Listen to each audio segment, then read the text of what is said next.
ஒரு மனிதர் வந்து அல்லாஹ்வின் தூதரிடத்துல, அல்லாஹ்வின் தூதரே, இறைவனிடத்துல நான் எப்படி துவா செய்யணும், எப்படி பிரார்த்தனை செய்யணும், எனக்கு அதை சொல்லித்தாங்களேன் அப்படின்னு கேட்கும்போது நபிகள் நாயகம் இந்த துவாவை சொல்லித் தருகிறார்கள்.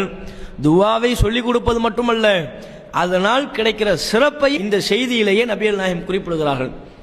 அந்த மனிதருக்கு நபிகள் நாயகம் கற்றுக் கொடுத்த பிரார்த்தனை என்ன?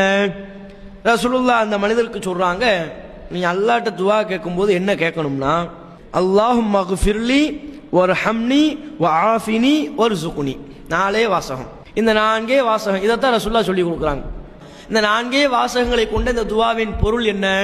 அல்லாஹும்ம ஃபிர்லி, இறைவா என்னை மன்னித்து விடு, வர்ஹம்னி எனக்கு அருள் புரி, வஆஃபினி எனக்கு சுகமளித்து விடு, வர்ஸுக்னி எனக்கு ரிஸ்கை வழங்கு. இந்த துவாவை சொல்லிட்டு நபிகள் நாயகம் ஸல்லல்லாஹு அலைஹி வஸல்லம் அவங்க சொல்றாங்க, தோழரே இந்த துவா எப்படிப்பட்ட துவா தெரியுமா?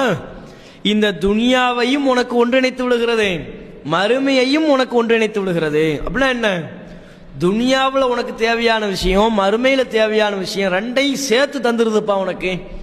இந்த ஒரு துவாவை நீ அல்லாஹ்விடத்துல தொடர்ந்து கேட்டு வந்தா துனியாவும் உனக்கு கிடைத்து விடும், அல்லாஹ்வுடைய அருள் செய்கிற அடிப்படையில் மறுமையும் உனக்கு கிடைச்சிடும். துன்யாவையும் நீ பெற்று விடுவாய், மறுமையையும் பெற்று விடுவாய். இரண்டையும் ஒருங்கிணைத்து உனக்கு பெற்றுத்தரக்கூடிய ஒரு பவர்ஃபுல்லான துவாங்கிறாங்க.